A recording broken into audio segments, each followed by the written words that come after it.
지난 4일 새로 부임한 일본 기시다 후미오 총리가 이번 공식 석상에서 후쿠시마 제1원전 방사능 처리수를 해양에 방류한다는 일본 계획을 그대로 진행할 계획이라고 밝혔습니다. 이러한 방침으로 한일 간 갈등은 계속 심화될 예정이란 게 전문가들의 분석인데요.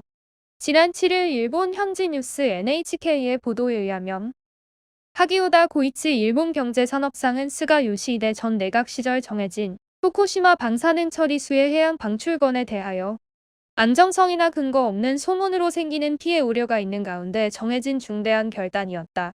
언인들이나 현지 지자체의 목소리를 제대로 받아들여 이러한 근거 없는 헛소문을 종식시키도록 최선을 다하겠다라고 밝혔습니다. 교도통신의 보도에 따르면 하기오다 경제산업상은 그 전날 열린 기자회견에서도 같은 입장으로 후쿠시마 방사능 처리수의 해양 배출 방침이 스가 전 내각의 결정대로 이어질 것임을 표했는데요.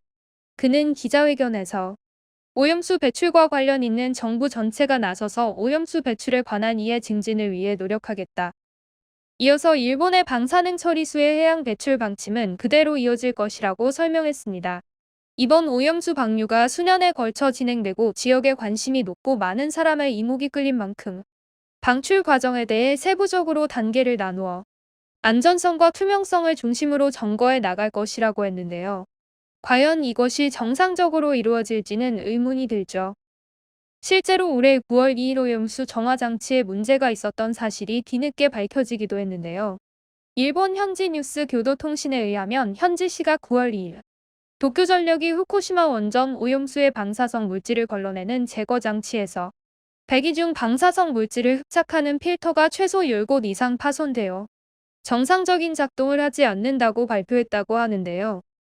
지난달 24일 후쿠시마 원전의 정화 작업에서 발생한 진흙을 옮겨 담는 과정을 하다가 갑자기 방사성 물질의 농도 상승을 알리는 경보가 급하게 울려 점검했더니 필터들이 찢어졌다고 하는데요. 이에 발견된 곳 외에 10곳을 더 점검한 결과 9곳에서 같은 형태의 찢겨짐이 발견돼 있었다고 합니다. 제1원전의 오염수 정화 필터는 총 25개로 검사하지 않은 필터 또한 같은 형태로 파손되어 있을 것이라고 예측된다고 합니다. 이렇게 필터에 문제가 생긴 일은 이번이 처음이 아니라고 합니다. 2년 전에도 똑같이 이와 같은 필터 찢겨짐이 발생해 25개 전부 교환을 진행했었다고 밝혔습니다. 그러나 도쿄전력은 필터의 교체 주기나 점검에 대한 방식을 내놓지 않았고 이번에 또 필터 찢김이 확인됐다고 합니다. 한편 일본 정부는 올해 4월 13일 후쿠시마 제1원전 오염수 처리 방식을 결정하는 정상회의를 개최하여 해당 오염수를 처리하는 방식으로 해양 방류를 선택했는데요. 스가 요시히데 일본 전 총리는 이날 있던 회의 후 기자회견에서 우리는 처리수의 안전을 최대한 보장할 것이고 잘못된 정보에 대처하기 위해 할 수 있는 모든 조치를 취할 것이라고 밝혀졌습니다. 당시 일본 정부는 인체에 영향이 전혀 없는 정도의 단계까지 오염수를 정화 처리해 순차 방류할 예정이라 전혀 문제가 없을 것이라는 입장이었는데요. 이 오염수에는 3종 수소와 스트론튬 등 다수의 방사성 핵물질이 포함되어 있는데요. 제1원전의 오염수 저장 탱크에 있는 오염수를 전부 방류하는 데에는 약 30년이 소요될 예정이라고 합니다. 세계적인 환경단체들은 일본의 오염 시스템이 정화 처리를 하고 완벽히 할 수 없을 것이라고 경고하고 있는데요. 국제환경단체 그린피스가 지난 2010년 10월 23일 날 발표한 후쿠시마 방사성 오염수 위기의 현실이라는 보고서에 따르면 오염수에 들어있는 탄소, 스트론튬, 세슘, 플루토늄 등 방사성 핵종이 특히 위험하다고 설명하고 있습니다. 이 물질들은 바다에 수만 년간 축적되어 바다의 생명체들과 인간 DNA까지 심각한 변형과 방사능 피해를 입힐 수 있다고 경고했습니다. 또한 일본이 공개한 여러 문서를 참고해 도쿄전력은 오염수를 불검출 수준으로 정화 처리를 하지 못한다는 문제를 이미 2013년부터 인지하고 있었다고 하며 일본의 오염수 처리 기술의 한계를 지적했죠. 일본이 후쿠시마 원전수를 해양 방류하려는 이유는 다음과 같은데요. 바로 비용 문제가 제일 크다고 합니다. 가장 큰 태안인 대기 방출은 해양 방류보다 돈이 많이 들고 지상의 저장소 또한 확보해야 하기 때문이죠. 2019년 국제환경단체 그린피스의 보고서가 밝히기를 2016년 기준으로 34억 엔이면 일본이 오염수를 바다에 처리하는 일이 가능할 것으로 봤다고 합니다. 한국 정부는 국무조정실을 중심으로 후쿠시마 원전 오염수 방출 대응 관계부처 TF를 만들어 해당 문제에 대응하고 있다고 하는데요. 한국의료부와 한국해양수산부는 오는 12월 비대면 방식으로 개정될 예정인 런던 협약의정서 당사국 총회에서 후쿠시마 1원전 오염수에 대한 문제를 강력 제기하고 이 사건을 국제 공론화하는 것을 목표로 하고 움직임을 준비하고 있다고 합니다. 한편 일본의 오염수가 한국에 유입이 되는 시기는 5년 후라고 예상하는데요. 전문가가 밝히기를 일본 후쿠시마 방사성 오염수가 일본 예정대로 정확하게만 정화 처리가 된다며 한국에 유입이 되어도 인체 영향은 미미할 것이라고 밝혔었는데요. 이에 정화시설의 관리가 말도 안 되게 되는 지금 처리되지 않은 해당 오염수가 정말 인체에 영향이 미미할지는 아무도 모르게 되었습니다.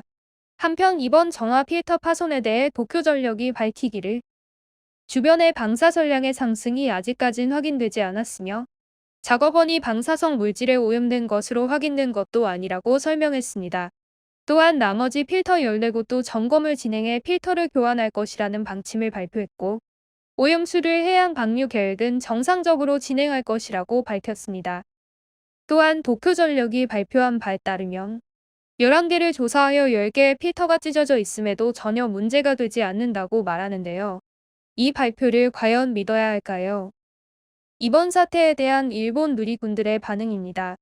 아직 해결하려면 시간이 많이 걸리겠지만 끝까지 책임지고 해냈으면 좋겠다.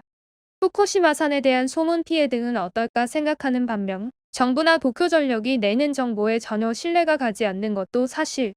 이제 일본은 은폐나 정보의 조작을 모든 분야, 계층에서 볼 수 있고 매스컴 또한 자기보신과 기득 권익에 흠뻑 젖어 있다. 극동의 자원 없는 섬나라가 과거의 기술적 우위성도 없는 가운데 쇠퇴일로를 걷고 있지만 우리 국민은 삶은 개구리처럼 앉아서 죽음을 기다리고 있다. 장소에 관계없이 원전의 보수 점검이 너무 소홀해진 것은 아닐까. 원전뿐만 아니라 주변 지역 폐허 그리고 해양 자원에 지대한 영향을 준다는 점을 강하게 인식해야 합니다. 갈 길이 멉니다. 몸 조심하시고 안전 대책 잘 하시기 바랍니다. 제대로 된 대응 부탁드립니다. 이하에 감시하에 허용 범위로 방출한다면 비난받을 이유가 없다. 언론이 온통 오염수라는 헛소리를 쏟아내니 불필요한 불안을 낳고 있다. 처리수에 대해서는 과학적으로 안전성을 입증한 후 이하가 전 세계의 원전 폐수가 어떤 기준이 되고 있는지를 발표하면 좋다고 생각합니다. 원자력 발전소를 가지고 있는 나라는 항상 처리수가 계속 흐르고 있고 원래 거기에 오염수가 섞여 있지 않다고도 말할 수 없다. 오늘 제가 준비한 소식은 여기까지입니다. 나우튜브 시청자 여러분 시청해주셔서 감사합니다. 구독과 좋아요는 더 나은 컨텐츠 제작에 큰 힘이 됩니다. 오늘 하루도 좋은 하루 되시길 바랍니다. 감사합니다.